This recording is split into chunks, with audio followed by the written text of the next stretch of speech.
Oh, yes. That's what I wanted to hear and feel and see. Oops. I'm thinking it probably would have been beneficial to take my brakes off, because then I wouldn't have had the rotor in my way, but it's okay. I should be able to... Oops. Damn brakes. Okay. Making progress.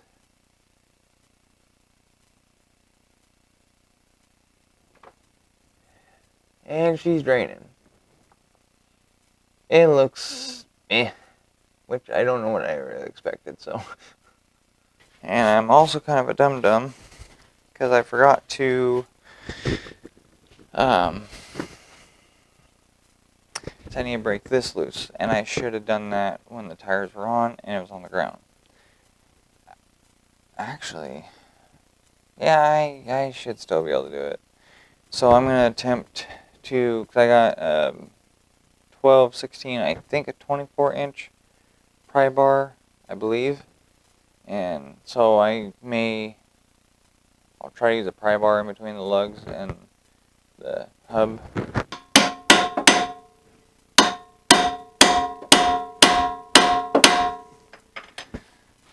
I'm not sure banging on is going to be. Yeah, I just need to take it off because it's already, shoot, not what I was wanting to have happen. So must not be an actual 17 then. So what we're gonna, well, let's stop and think about this. Well, first of all, I'm using a 6-point.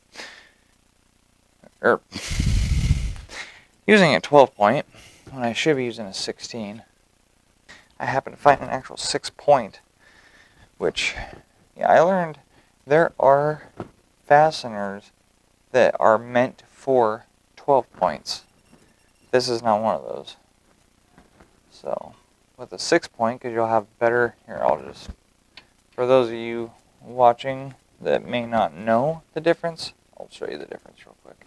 Well, as soon as I get this thing off here.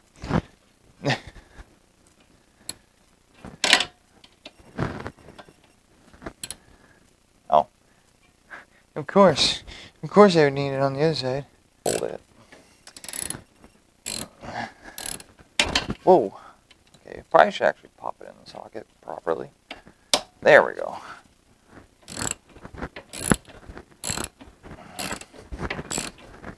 So, my short-term goal is to get the CV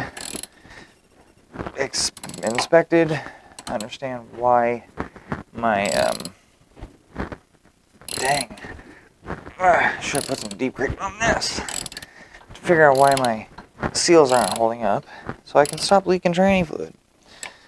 Long term, the tranny is going to be switched out when I get this one out, and get the other one in, and it's driving, and it's not leaking, and everything's groovy.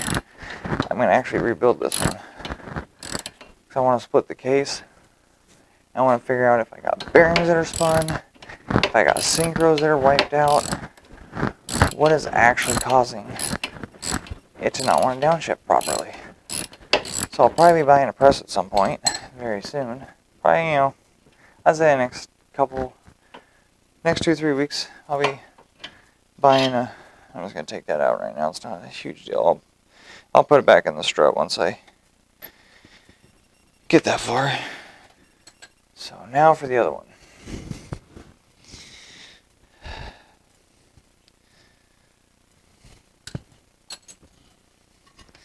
I'm just not sure.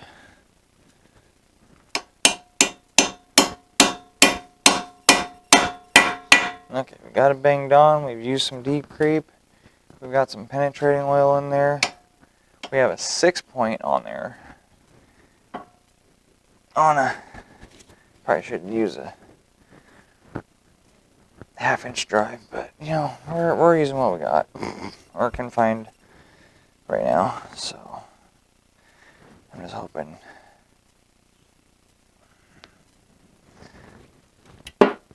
Hoping.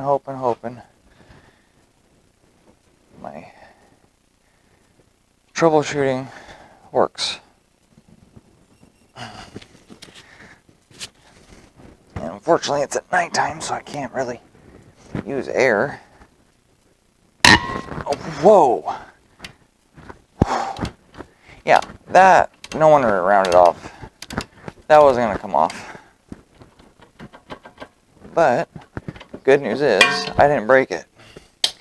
So if that teaches you guys anything, patience, patience, patience. And this is coming from someone who usually doesn't always demonstrate that. And I'm sure that'll happen as we're going along. I'm not a very patient person, but I sometimes understand you gotta just take a breather and think about what you're doing. So while I'm doing this,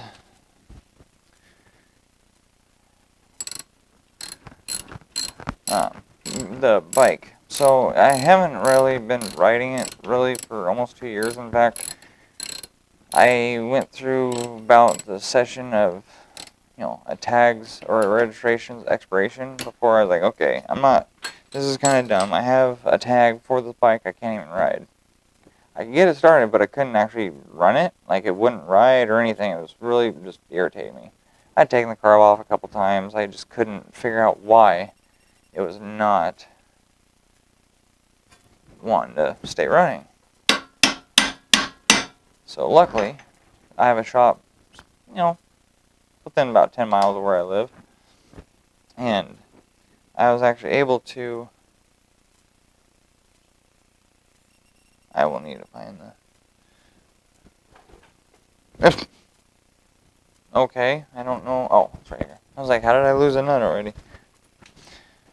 And so I was actually able to take it to the guy's shop, and it took him a bit, but, he was able to figure it out.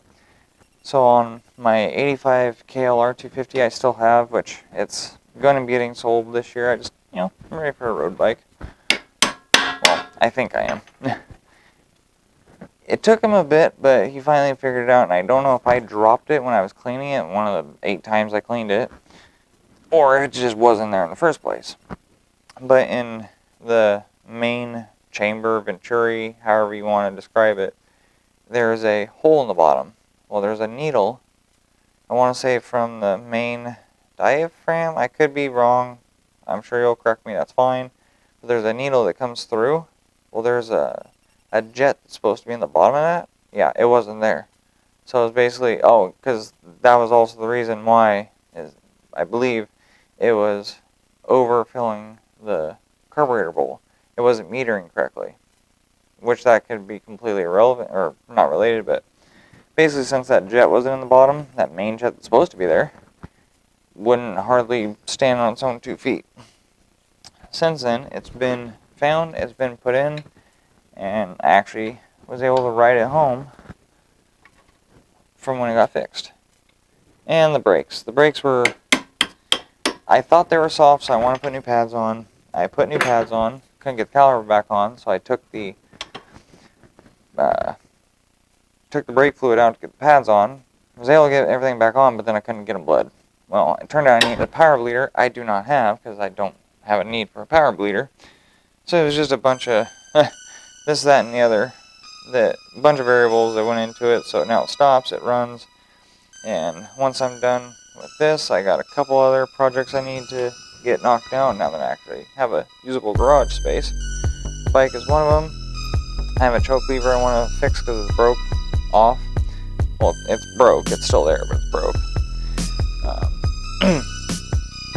And yeah, then I need to get my water temp sensor fixed because I went to loosen it and it snapped. So I'm going to try to use an easy out to get that out so I can put a new one so I can actually know what temperature my bike's running at. That'd be nice. Just saying. No. I shouldn't have to. Okay. So, normally, when I've done this before, there's a ball joint down here. It's on a pinch bolt. And normally, I would undo that. It's a sideways bolt. I would normally loosen that up and then pop the control arm down to pop the bottom of the knuckle out of the control arm to basically get as much free play to knock the CV out. Yeah, trying to not do that because I read that you shouldn't have to, so I've tried it the other way, so we're going to try it this way. The other way works. I don't know if this way is going to, but we're going to find out. Let's go shake that out real quick. Of course, I don't know how this is going to hold all that great. Yeah, I really don't know. Well, here, we're going to not really put it back into the strut, but sort of, kind of, because I'm going to go get, I got a rubber mallet, and I also have, I want to say a 1 and 5 pound dead blow. I really just put the kid down.